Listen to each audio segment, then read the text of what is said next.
Hey, welcome to the Leadership Game podcast. My name is Kelvin Inspires, and I am your host. And today I have a very fantastic friend. Gemma is, my guest for today's episode three. Yes, we're doing three now. So I'm going to be talking with Gemma today. Gemma has been a long-standing friend, also a fantastic businesswoman, and she's doing amazing work. She's going to talk about her journey with us today. And as you know, in the Leadership Game podcast, we talk about the complexities and the simplicity surrounding leadership. What do I mean by this? I mean, we talk about leadership from a personal place, from a journey, and we explore it together. Sometimes leadership, people get it right, sometimes people don't. And there's a lot of things going on surrounding leadership. And I think it's an important subject to have a conversation about. And my job and my objective is to bring in people who are in that space, to hear their story, to let them share their journey, the success, the highs and the lows, the challenges, and their concept of leadership, so that we can get this leadership game right. I feel it's like every other game that you have got to learn it right. We want to win. I want to win in this subject of leadership, and I'm sure that you do. And so today, without going too much into it, I'm going to say, hey, Gems, good to have you here Hey, today. Thank you for thanks for joining having me. me. Thank you. It's a pleasure to have you here. And of course, we've known each other for a while now. And Hmm. I know you run your fantastic business. So for those who are listening or watching on YouTube or listening via the podcast channels, who is Gemma? Who are you? Talk to us. Well, that's an awkward question, isn't it? Um, I am firstly a mum. I am a business owner. I have kind of accidentally fallen into the industry that I've fallen into. Some say accident, some say, it was all kind of pre-planned. But yeah, am um, just on my journey, I think, just like everybody else. Mm, mm, wonderful. Tell us about what you currently do, your business. Tell us about it. Yeah, so Sakura has been up and running for a while now. My background was health and social care, working with young people Mm, in residential settings. So actually working in children's homes with young people. And from there, I kind of moved around the company that I worked for at the time, um, and just kind of found that there was a big gap mm, in young people who are looked after or have spent time in local authority care. mm, And then suddenly at kind of age 16, there's like almost this kind of reduction in support, this expectation to be more independent mm, without necessarily having the structure and the framework around, you know, attachments mm, to really kind of support and assist that transition mm, into independence. mm, Um, we kind of identified the gap, and I'd been working for somebody else for a really long time. Great mm, company, great organization, who had grown really, really quickly. And I just kind of was presented with an opportunity to see if we could make something work mm. on my own. And so I had some investors. And yeah, the company's been up and running now for, I think this will be its sixth year. Wow. Um, and we look after a lot of young people and young refugees. Mm, So a lot of young people who come into the country alone, unaccompanied, have been separated from their parents by either war, civil war, um, a lot of politics involved, and they come here and they have nobody. So mm. we are trying to provide kind of a support package around those young people as well. Wow. For 6 years. 6 years now, yeah. So 2024 will be our sixth year, which is crazy because it's Amazing. gone so quickly. And tell us how many operations do you have at the moment? How many homes as for Sakura So Care? we started in 2018 with one, Okay. and that was just going to be kind of where we were. I thought it was just going to be one home, three Mm. kids. We are home number 9, Wow. and I think we're about 36 young people in Wow. now. So yeah, predominantly across kind of the um, Southampton, Portsmouth. Mm, But looking to kind of expand because there's just such a great need for support for mm, young people who can't live with their parents for whatever reason. So yeah. Wow, amazing, amazing. You must have a big heart, especially looking after kids and young refugees, people who are going through quite a lot of issues at emotional level. Uh, Mm. I imagine they've had sorts of traumas and a lot of stuff going on, and so it takes a big heart to do what you're doing. Why Sakura Care? Why did you choose this part on your journey? So there's a couple of stories kind of intertwined with this. I think personal experience. Obviously, I was a relatively young mum. I had a daughter at 22, and I always say we kind of have grown up together. She's 19 now, and we've done a lot of our growing up together. Most of her journey has been me as a single mum. Our experience, my experience being married, and having Isabella, I guess, was my eye-opening to how adverse experiences in childhood can really affect children's development. How that those, we're messy, aren't we, as humans? We're messy people, and we can have messy relationships. We can have, as particularly when you're younger, I think you're more, you're driven by impulse. You're not necessarily as equipped or experienced to make decisions. And I think that for me, my first experience was seeing how maybe kind of the decisions that me and her dad made, and kind of our experiences did impact her to, and what have ultimately impacted her for life. Myself and her dad separated, and I think it was the first time where I really kind of sat and looked at what the other side looked like. I've come from a really traditional family home. Parents have been married for almost 50 years now. The ups, the downs, the good and the bad, and they've stayed together. So not being able to give my daughter that same experience, I almost felt like I'd failed. But also I think just for her was that seeing that at times, those negative experiences of, the difficulties that her, me and her dad faced, that they really did impact her and her development and how she saw herself in the world. And that was the first time I'd really been able to look at, what it looks like for other people. I've always said I'm really, really blessed and really, really fortunate to have the family support network that I have, to have the parents that I have. My parents also fostered, so they looked after young people who were in care, and it kind of happened by accident. But I think that kind of opened up my eyes to seeing that I was really, really blessed and really, really lucky. And that actually my version of the world that I grew up in is very, very different to how some other people grow up. So that was kind of where it started. And then I decided I was going to go back to school. I was going to go back to uni. So I did. I think I was in my late 20s. And the program that I was studying was childhood and youth studies. And that was just something that I felt I was really interested in because of what Isabella had been going through. And I got a part-time job as a waking night support worker in a children's home. And all of a sudden I was kind of seeing the two come to life together. I was in the classroom learning, and then I was kind of seeing everything that I was learning kind of play out in front of me.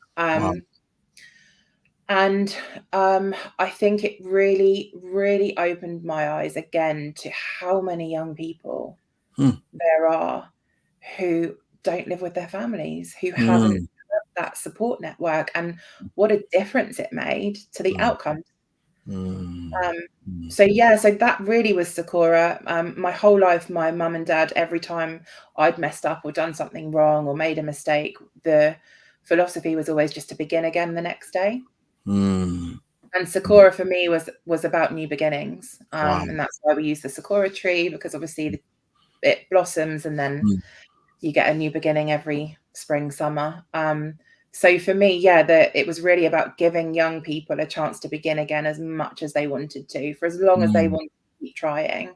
We wanted that support network to help them keep trying and to keep heading in that direction. Wow, amazing.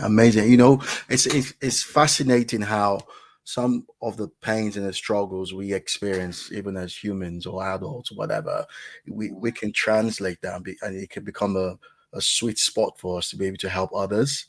It Yeah. could be a source of strength in what we're doing. It Mm, helps us some way to discover our purpose and the reason why definitely. we're here. So it's amazing. And I mean, I'm really inspired by that.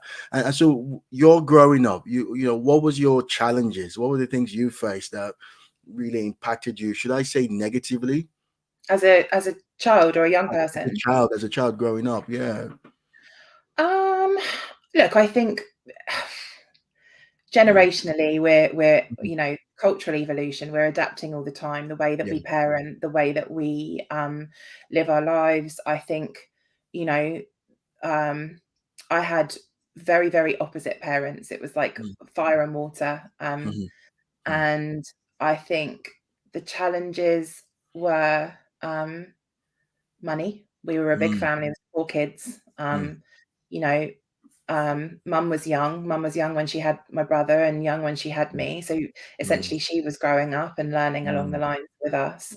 mm, But yeah, not necessarily having a mm, lot of money, not necessarily mm, having parents who were really experienced. mm, Both mm, my parents mm, have carry their own trauma from their mm, own family mhm, environment, their own experiences, their own mm, upbringing. I always say that mm, we carry our bags of trauma on our back, like it's just one of those things that we grow mm, up with. But mm, I wouldn't say that I had many disadvantages. I always mm, consider myself to have had a really, really great childhood, mm, a mm, great upbringing. But I think mm, that's because now I'm able to reflect and understand on the challenges mm, that my parents faced. mm, mm. Amazing, amazing.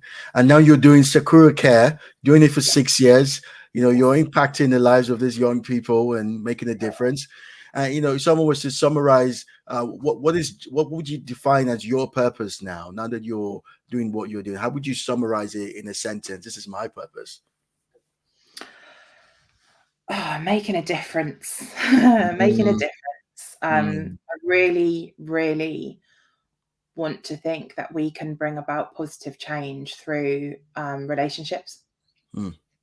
Wow. That's it, ultimately. Relationships. For me, the Mm, key to everything is relationships you have with mm. people. Interesting, because this is a leadership game podcast, and we talk about leadership all the time. And all of my guests have really talked about relationship, some in some way different. You know, employee, employer. You know, the boss and the one who works for the boss, and different kind of relationship.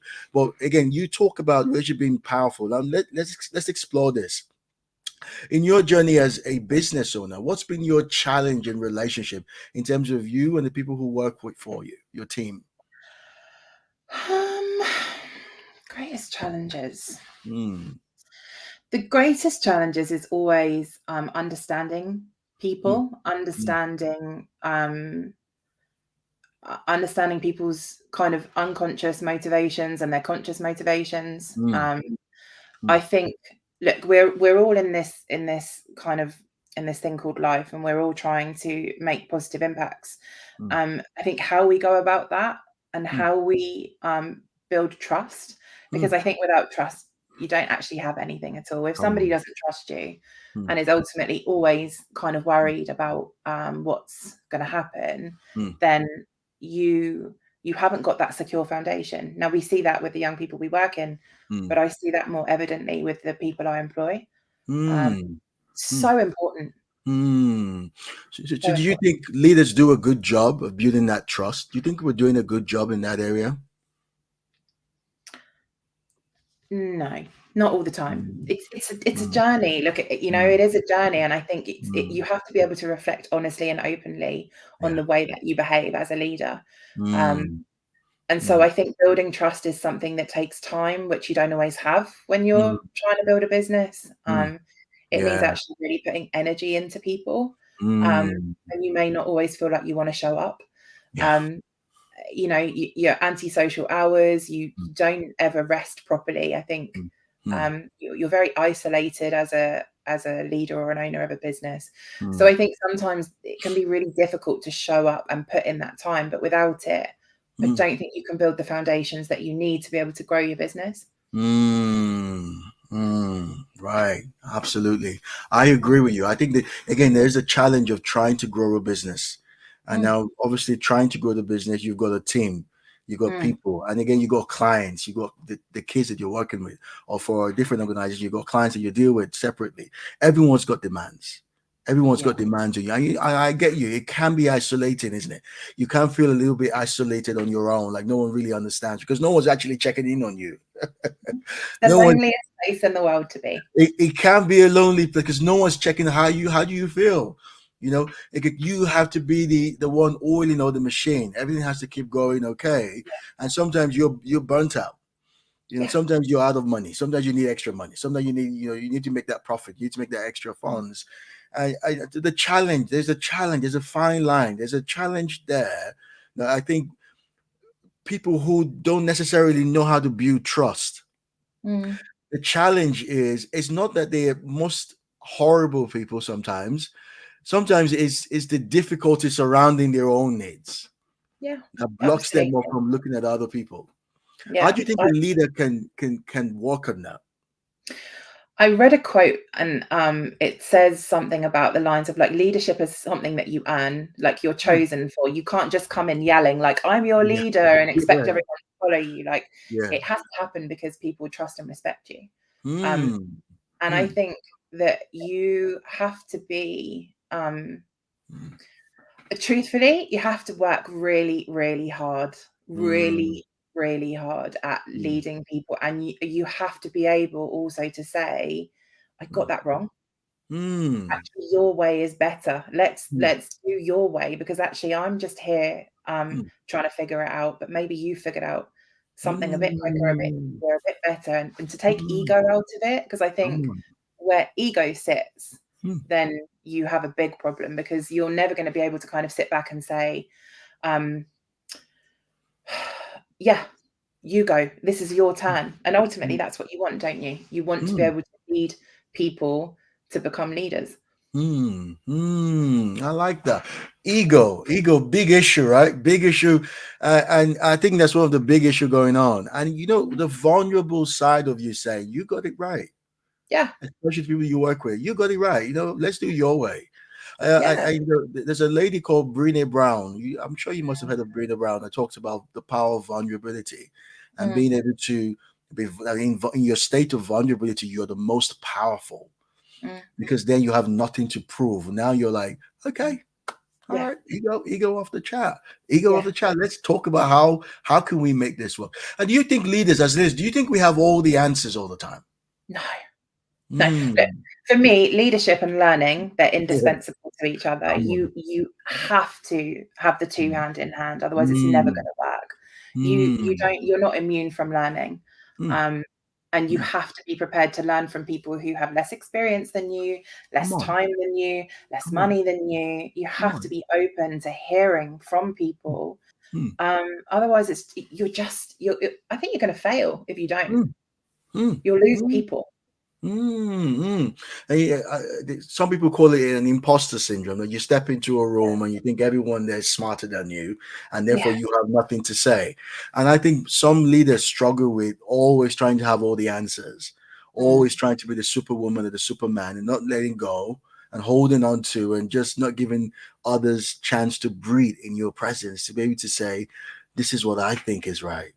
This is mhm. how I think we can do it. Again, I think as leaders we become powerful when we're in that vulnerable state. And I love what you said there. So Mm. again, talking about relationship, relationship. How has your relationship impacted the growth of your business? We I can't speak for my employees and I wouldn't want to, but Mm, what I would mm, hope for at the end of mm, each day is that mm, they know if they really, really need something from me, that they can call mm. me. Wow. I am available, and I choose to be available, or I Mm, try to be available as much as possible, mm, um, not just for work stuff, but for life stuff. mm, Because mm, I don't expect anybody who works for me mm, to be living to work. mm, Um, I don't mm, want that. I don't mm, That's my worry. That's mm, my issue. Let mm, me worry about that. I mm, want you to come in. do the job that you can to the best of your abilities within your working hours, and then go home again. There's no staying late, doing this, doing that. I really, really believe that people's home family lives should be protected. Because I was a single mum and I worked for people, and sometimes I'd arrive into work having finished a night shift, got Izzy off to school, and maybe I'd be 5 or 6 or 7 minutes late, and I've got someone stood at the doorway looking at their watch, looking at me saying, well, why are you 6 or 7 minutes late? You can't possibly begin to tell them about the morning that you've had, but also you know that they don't really care. And I think for me, it's always just caring about the small stuff. Do I know that this staff member is a single mum? Do I know that maybe one of their parents is poorly at the moment? They've got some health challenges. I don't know. Whatever that issue is, fine. Then work shouldn't be your number one priority. Those things should be your number one priority. If we can work around you and fix it, we will. And I hope that they would know. I hope that they would say that. Most you can't keep everybody happy, but I would hope that most people know that I value their home lives and their family relationships as much as I value them in the workplace. I love that. I really love that, Gemma, because I know of a client not too long ago complaining to me about the state of home life being disregarded by the company they work for. You could be on a holiday and your phone's buzzing every now and then, and the family's like, "What's going on? You're on holiday," and becomes. I think some, again, this is a question I want to ask you, because you run your own business as a leader and you have people working for you. You also have wonderful clients that your kids that you deal with. How do you distinguish having your own personal agenda of trying to create an empire at the expense of the people that you work with? Because you're in business, at the end of the day, you want to make some profit, you want to grow your business, you want to be able to scale it and expand it. But then where do you draw the line between my personal agenda and the agenda of my employee? What they truly want? How do you make that distance? How are you managing that? I don't think you can draw a line. I think it has to be variable. I think it always has to be variable. I think you can't write a rule book and then apply that rule book into every situation. Life is life. There's ups and downs, there's good, there's bad. And I think, absolutely. Okay, we want to grow the business, we want to do this, but do we want to grow the business at the expense of a whole bunch of people? Absolutely not. Do I want that on my conscience when I go home at night? No. Do I want to grow my business and grow everybody who's been with me since, the day one? I want to grow them with the business. I don't employ managers from outside. I have no external managers. All my managers have been grown internally. Because I feel that you have to grow talent. You have to identify people's strengths. And I think that's where the relationship comes in. If you actually get to know the people that work for you, you understand their motivations, you understand what drives them, you also understand what they struggle with. You learn the way that they communicate, the way that you communicate, how to best match that up. So I don't think you can draw a line. I think you have to get everybody on board and everybody rowing in the right direction as much as you possibly can. Wow, that couldn't have been better said, Gemma. I think I agree 100% with you, and it's a real life problems. These are real life issues, real life scenarios where the visionary, the idealist, the business owner wants to create this massive thing, and they struggle to be able to, like you said, you got to deal with it. You got to get people on board. You got to care for them. You got to show that you care for them and their family. What's happening? People. If you inspire people, if they have the same vision as you, you become so powerful as a collective. That's what it's about. You want to inspire people to have the same vision as you, but also to make your vision better, clearer, more focused, more streamlined, and be open to that, I guess. Wonderful. So, next question for you. I'm sure you already answered this, but again, I always like to put people on the spot right there. What is your concept of leadership?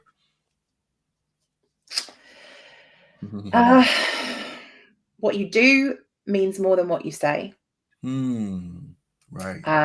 That for me is a big thing. Your position doesn't make you a leader.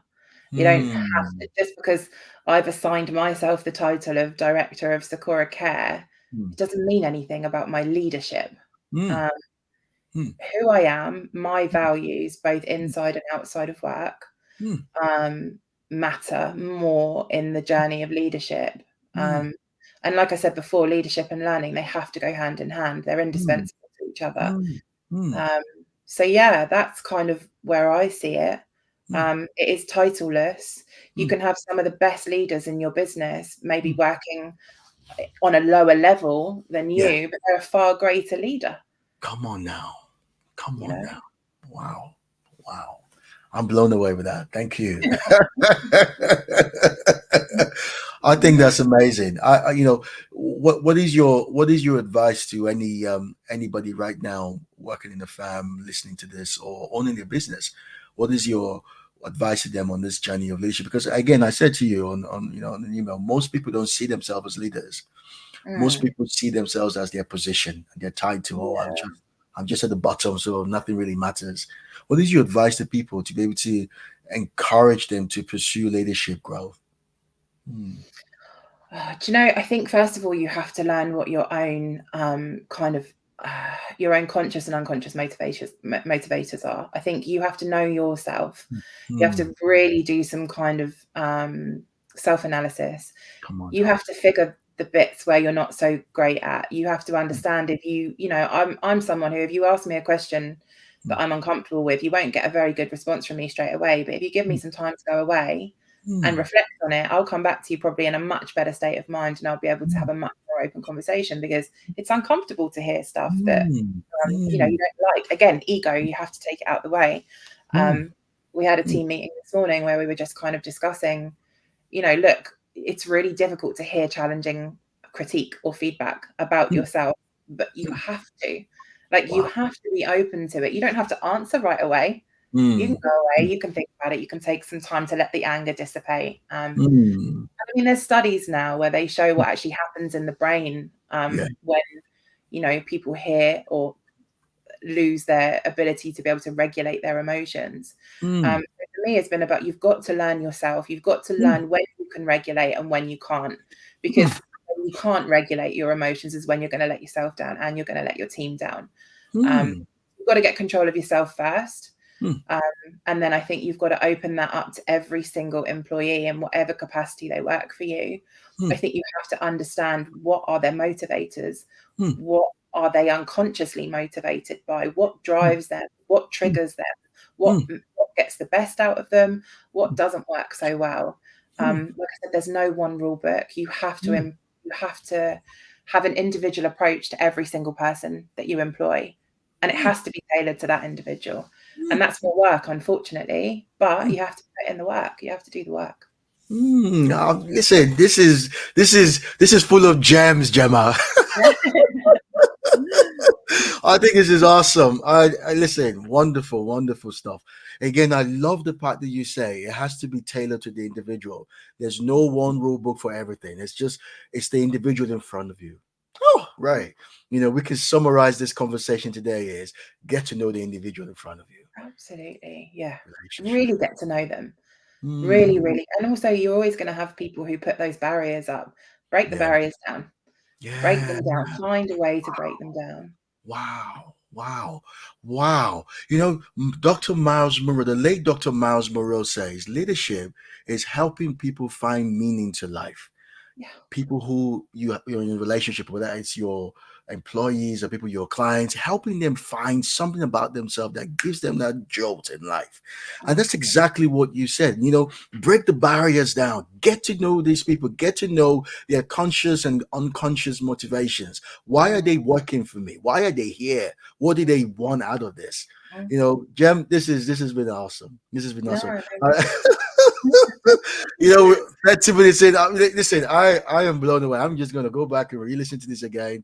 You really left some gems here for us today. And I'm sure whoever is listening to this, whether you're whatever you do in that organization, whether you run your business, whether you own the business, whether you're co-founder, director, whether you're nothing, titleless in that organization, I hope you've got something from this today that can help you on your journey to becoming, I say becoming a leader.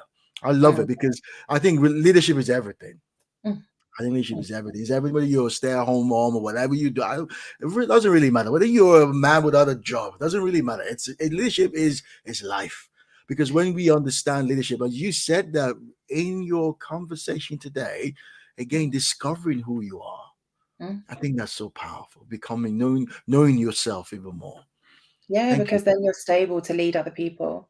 Come on now. Absolutely. And that's important, would you say, to know who you are? You're Absolutely. Otherwise, mm, you're mm, volatile, and people don't trust mm. volatile people. You can't Come be on a now. volatile person in a position of power because Come on. you're only going to run by fear. You're not going to run by inspiration. What we want is to Mm, inspire. What we mm, want is to lead people on the same journey that we're on. mm, And mm, you know, mm. I love that. I love that. I read something somewhere this week that what you just said just came down to it. It's like if I go to swim now, because I don't know how to swim very well. All right, I still try. If I go swimming, I probably have my life jacket on, but just imagine I go into a pool without a life jacket, and I'm yeah, struggling, I'm drowning. Once a lifeguard comes in and tries to save me, when the instant reaction people in that position is they try to even drown the lifeguard in the process of trying to find their own safety. And that's yeah, exactly what you just said. As a leader, if you don't know who you are, you become volatile. People come around you, you're trying to drown them because again, you become heartless in the process. And not yeah, because you're a heartless idiot or whatever, but because you're trying to survive, yeah, because you haven't figured out who you really are.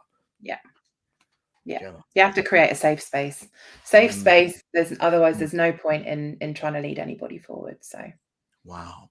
Wow. Thank you. Any final words from you today? I think you've left a lot of gem, but any words you want to share really in 30 no, seconds? yeah, no, like I said, leadership and learning, they're indispensable. That's my thing. Keep it, always be open to learning. Thank you, Gemma. Thank you. No Such a pleasure worries. having you here. I hope we could do this again. This is my third edition. Yeah, Probably have you before the 20th again. that would be great. Be back anytime. Oh, such a pleasure. Thank you so much. Thank you everyone for listening. I hope you got some vibe from this today. And hey, we'll be right back again with another episode. Thank you, Gemma. Thank you, Thank everybody. you. See you later. See you later. Bye.